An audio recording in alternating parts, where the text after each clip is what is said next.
¿Y si el pueblo eslavo nunca llegó a Polonia, porque ya llevaba aquí 10.000 años? ¿Y si el pueblo eslavo nunca migró en absoluto? ¿Y si no surgieron de alguna tierra lejana del este, sino que vivían tranquilamente aquí, en Europa Central, desde hace más de 10.000 años, mientras el resto del mundo los olvidaba? Durante más de un siglo nos enseñaron que los eslavos llegaron tarde, que no existían en las tierras polacas hasta el siglo VI después de Cristo, que eran invasores sin raíces, sombras que se desplazaban hacia el oeste tras el colapso de Roma. La teoría de la migración cultural de Gustav Kosinna del siglo XIX se convirtió en el modelo de este mito, repetido por los libros de texto, las ideologías políticas y las fronteras nacionales. Pero ahora esa versión de la historia empieza a desmoronarse. Y se derrumba bajo el peso de los huesos, de los genomas, de datos científicos irrefutables. En la última década, genetistas y arqueólogos polacos han secuenciado ADN antiguo de más de una docena de lugares de enterramiento, incluidos Kowaliuko, Cedynia, Bocia, Maslomes y Gustorsin. Estas tumbas abarcan del siglo I al V después de Cristo, pero el ADN mitocondrial recuperado de ellas muestra una sorprendente coincidencia con las poblaciones polacas actuales. Subclados genéticos como H5A1, J1C2 y U5A1, preservados a lo largo de milenios, sugieren una cosa. Las personas que vivieron y murieron en Polonia durante los periodos romano y de las migraciones fueron los antepasados directos de los eslavos de hoy. De hecho, ahora se ha confirmado la continuidad del ADN-MT en individuos datados hasta 10.700 años antes del presente, era mesolítica. Eso es anterior a Stonehenge. Antes de la escritura. Antes de la primera dinastía de Egipto. Y no eran invasores. Ya estaban aquí, pescando, enterrando a sus muertos, creando rituales, construyendo comunidades, mientras otras civilizaciones aún se estaban formando. Y el ADN-Y lo demuestra también. El haplogrupo R1A1A1B1AZ282, portado por más de la mitad de los hombres eslavos modernos, se ha rastreado hasta enterramientos de la cultura de la cerámica cordada en Polonia datados hacia 2400 a.C., hace casi 4.500 años. No eran tribus errantes.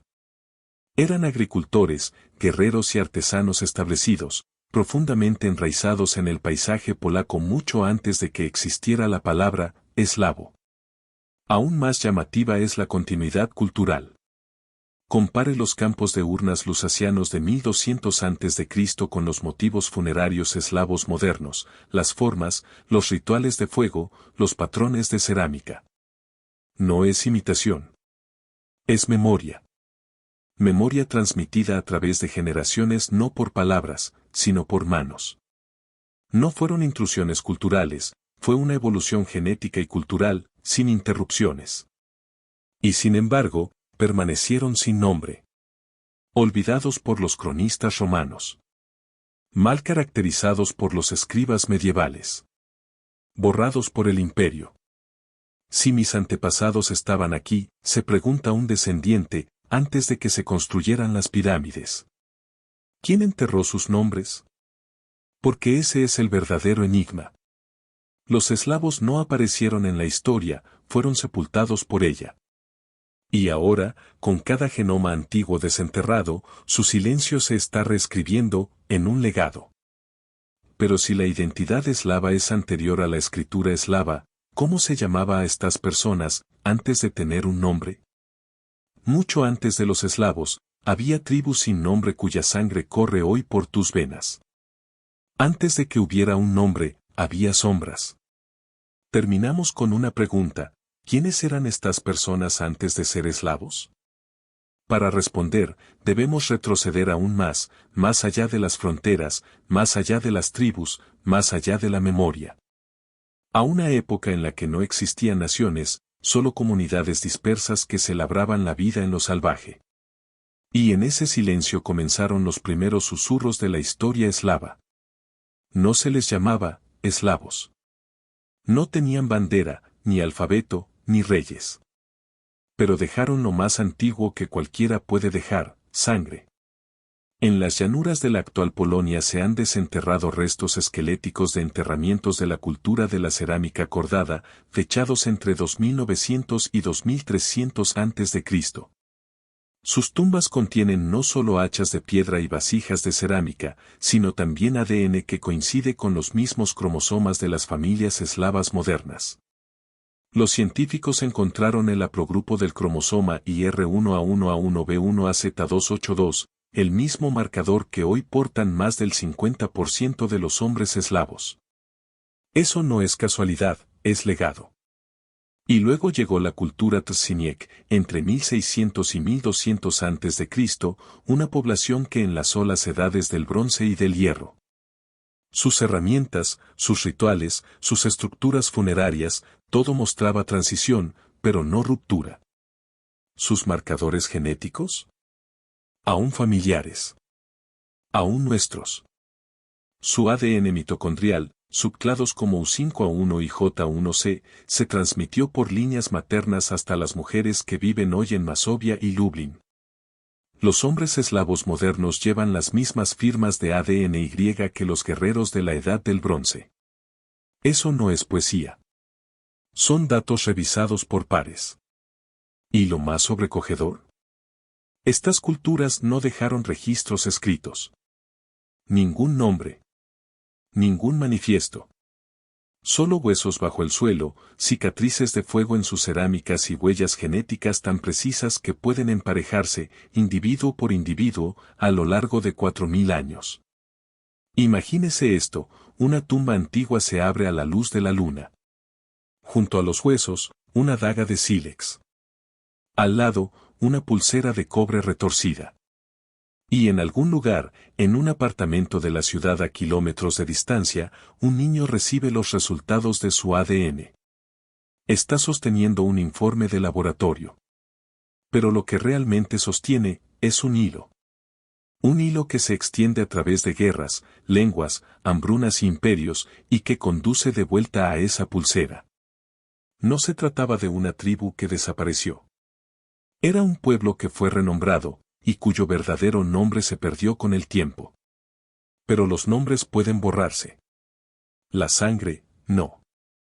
Pero en el silencio anterior a la historia, ¿cómo sobrevivieron estas antiguas líneas de sangre a las tormentas de los imperios? ¿Y si el imperio romano invadiera tu tierra, esclavizara a tu gente, y aún así no pudiera borrar tu ADN? Las tormentas de los imperios llegaron, y aún así, ellos perduraron. Dicen que Roma conquistó todo lo que tocó. Pero ¿y si te dijera que hubo algo que no pudo tocar? Ni con ejércitos. Ni con oro. Ni siquiera con fuego. Los huesos enterrados bajo el suelo polaco susurran un secreto. Que mientras emperadores surgían y ciudades ardían, el genoma eslavo se negó a desaparecer. Nos han dicho que hubo un vacío eslavo en la historia, entre la Edad del Bronce y la Alta Edad Media. Un tiempo en el que las tierras polacas supuestamente estaban vacías, o gobernadas por extranjeros. Esa historia, está colapsando. En Maslomes, cerca de la actual Rubiesov, arqueólogos polacos descubrieron más de 2.000 tumbas datadas entre los siglos II y IV después de Cristo, justo en el corazón del llamado vacío. Inicialmente se creyó que pertenecían a tribus germánicas, quizá godas. Pero el ADN no seguía por suposiciones. En 2017, un estudio genético a largo plazo puesto en marcha por investigadores polacos y europeos comenzó a analizar restos de Maslomes y otros yacimientos. Los resultados fueron, sencillamente, explosivos. ¿Las personas enterradas allí? No eran en absoluto forasteros. Portaban haplogrupos mitocondriales H, J, T y U, las mismas líneas maternas que se encuentran en las mujeres polacas modernas. Un estudio mostró hasta un 75% de continuidad genética entre ellos y la población actual. Sin ruptura. Sin reinicio. Solo persistencia. Y no fueron solo las madres. Los marcadores de ADN-Y, especialmente R1A1A1B1AZ282, dominante en los hombres eslavos modernos, ya estaban presentes en estas tumbas, vinculándose directamente con los antepasados de la Edad del Bronce. Incluso cuando Roma marchaba, incluso cuando los godos se movían, incluso cuando el mundo cambiaba, estas líneas se mantuvieron firmes. Imagine esto, una madre afligida en el Lublin del siglo III que deposita a su hijo en su última morada con cuentas de ámbar y broches forjados a mano. Ella no sabe que, 1.700 años después, su descendiente abrirá una prueba genética en un teléfono inteligente y la encontrará. No como mito. No como metáfora. Como dato. Y no se trataba de un pueblo estático. Se adaptaron. Algunos usaban monedas romanas como joyas. Algunos enterraban a sus muertos con herramientas nativas y regalos extranjeros. Sus costumbres evolucionaron, pero sus raíces se mantuvieron firmes. No desaparecieron bajo el imperio. Se convirtieron en algo más fuerte, un pueblo imposible de matar por la conquista. Si ni siquiera Roma pudo borrarlos, ¿qué fue lo bastante poderoso como para moldear el alma eslava? En la ceniza de los imperios desaparecidos, los eslavos no surgieron, se rebelaron. Si Roma no pudo borrarlos, entonces algo mucho más antiguo debió de moldearlos. El imperio se retiró. Las legiones desaparecieron. Los godos huyeron hacia el oeste. Y sin embargo, algo antiguo, algo autóctono, permaneció. En el corazón de Europa Central, el humo se disipó. Y en esa quietud comenzaron a surgir nuevas voces, no de recién llegados, sino de personas que siempre habían estado aquí. Personas antes etiquetadas como Przeworsk o Wielbark, pero cuyos huesos y sangre cuentan una historia diferente. En otro tiempo pensamos que el mundo eslavo nació en la migración. Pero ahora la ciencia pinta una verdad más profunda, se forjó a través del fuego.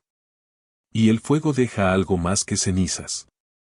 En toda Polonia, los enterramientos de los siglos VIII al VIII después de Cristo revelan una sorprendente continuidad, no solo en cómo moría la gente, sino en cómo vivía. En aldeas que surgían donde habían caído los fuertes romanos. En lugares de cremación que surgían junto a inhumaciones anteriores. Y en el ADN mitocondrial, susurrando a través del tiempo con una claridad asombrosa.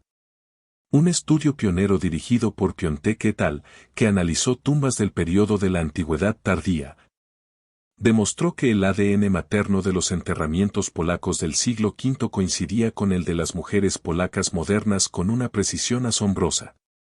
Haplogrupos como H5, U5A1, J1C, portadores silenciosos de memoria, muestran que no se trataba de recién llegados.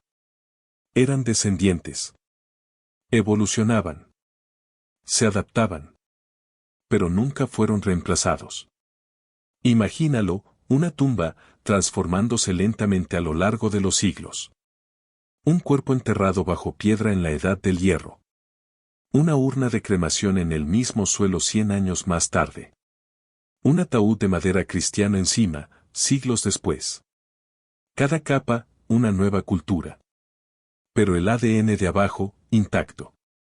Incluso cuando los nombres cambiaron, los rituales se transformaron, los idiomas evolucionaron, las líneas se mantuvieron. No conquistaron esta tierra. Ellos eran la tierra.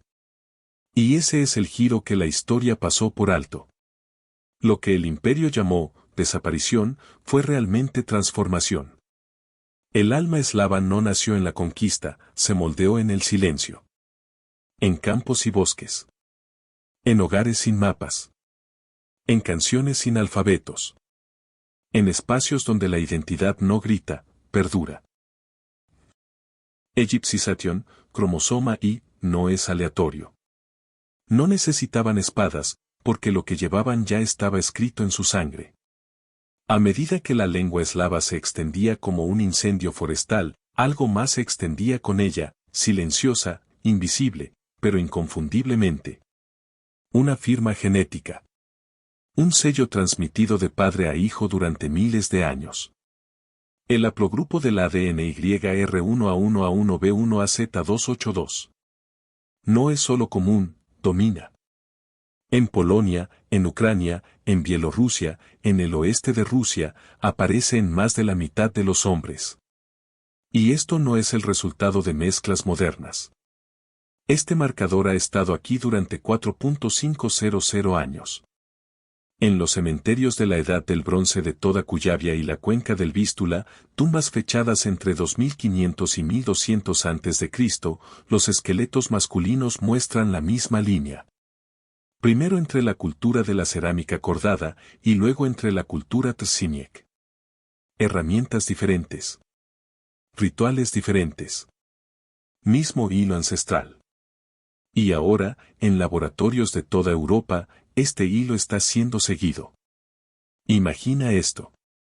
Un estudiante de 22 años en Varsovia envía un hisopo de mejilla a una empresa de ADN. Cuando llegan los resultados, ve un código corto, Z282. Y debajo, una coincidencia. Con un guerrero enterrado hace 4.000 años en el centro de Polonia que sostenía un hacha tallada en ámbar báltico. Nombre diferente. Misma sangre. Porque eso es lo que es. No es un árbol genealógico, es una bandera. Tu apellido puede haber cambiado. Tu religión. Tus fronteras. Pero este cromosoma y, es tu estandarte tribal, llevado en silencio a través de milenios. Y, además, este marcador no provino de reyes ni de generales. Provino de hombres comunes. Agricultores. Pastores. Habitantes del bosque. Su fortaleza no fue la conquista. Fue la continuidad. Una señal biológica, pulsando a través del tiempo, diciendo, todavía estamos aquí. Pero aquí es donde se vuelve extraño. Porque aunque millones de eslavos llevan hoy este código. ¿Y si llevas ADN eslavo, sin ser eslavo? El ADN eslavo no es puro, y es precisamente por eso que sobrevivió. ¿Y si lo que nos han dicho que temamos, la mezcla, fuera la razón por la que tu linaje aún existe? La verdad es que no existe algo así como un eslavo genéticamente puro. Porque en lo más profundo del ADN de los pueblos polaco, ucraniano y bielorruso contemporáneos, yace el código de muchos mundos. Los genomas antiguos nos dicen, la identidad eslava no se construyó sobre el aislamiento. Se forjó en la fusión. Hoy, muchos hombres polacos portan trazas de haplogrupos de ADN Y como E1B1B, arraigado en los Balcanes. Otros portan N1C1, una señal genética vinculada a antepasados fino-úgricos del norte. Y algunos, especialmente en las regiones occidentales, portan el haplogrupo Y1, un legado de tribus germánicas, hace mucho tiempo desaparecidas pero nunca olvidadas por el genoma. Y no termina ahí. En el cementerio de la élite real de Bocia, fechado en el siglo X después de Cristo, los arqueólogos descubrieron una cámara funeraria distinta a todo lo visto en contextos eslavos tradicionales. En su interior, un hombre joven, vestido como un noble vikingo, armas de estilo nórdico, monedas del este y genética que mostraba ascendencia mixta. Probablemente raíces bálticas, escandinavas y esteparias, fusionadas en un solo individuo, enterrado en tierras eslavas. Esto no fue la excepción. Fue el modelo. Porque el mundo eslavo se encontraba en una encrucijada genética, donde bálticos, godos, ávaros, nórdicos e incluso nómadas de las estepas como los sármatas y alanos dejaron su huella. No borrando lo que había antes, sino sumándose a ello. Incluso los cuentos populares eslavos llevan las sombras de esta diversidad. ¿Historias de dragones dormidos bajo ríos? Nórdicas. ¿Espíritus del bosque escondidos en abedules? Bálticos. ¿Canciones rituales que evocan melodías fino-úgricas? Aún se cantan en Podlasie. La identidad eslava no se construyó detrás de muros. Se construyó a través de puentes. Tus antepasados no conquistaron a todos. Se casaron con ellos. Aprendieron de ellos. Fueron enterrados junto a ellos. Y luego, se convirtieron en algo más fuerte. Pero si la diversidad construyó la identidad eslava, ¿por qué seguimos buscando raíces puras? Tus nanas llevan ecos de funerales de hace 5.000 años. No escribieron libros. No construyeron monumentos. Pero dejaron algo aún más difícil de destruir, la melodía. En todo el mundo eslavo, desde los bosques de Polonia hasta las montañas de Serbia, los estudiosos empezaron a notar algo extraño. Aldeas aisladas, separadas por ríos, por montañas, por siglos de invasiones, seguían cantando las mismas canciones. No solo letras similares, sino estructuras melódicas idénticas, transmitidas de una generación a la siguiente con precisión quirúrgica. Y cuando los etnomusicólogos superpusieron estos mapas musicales con datos genéticos antiguos, el resultado fue una revelación. La escala pentatónica, un sistema musical de 5 tonos que rara vez se utiliza en la música occidental moderna, aparece en canciones folclóricas eslavas tradicionales. Pero no se detiene ahí. Esa misma escala se encuentra en las regiones urálicas, en cantos bálticos e incluso en música de reconstrucción de la Edad del Bronce asociada a la cultura de la cerámica cordada, datada entre 2900 y 2350 a.C. Ahora acompáñelo con el movimiento del haplogrupo de ADN YR1AM417 y los ADN MTU5A1 y J1C, rastreados desde la cuenca del Dnieper, a través de Ucrania central, hacia el valle del Vístula y hacia el oeste hasta Bohemia y Lusacia. Las rutas de migración de los genes coinciden con las sendas de las canciones.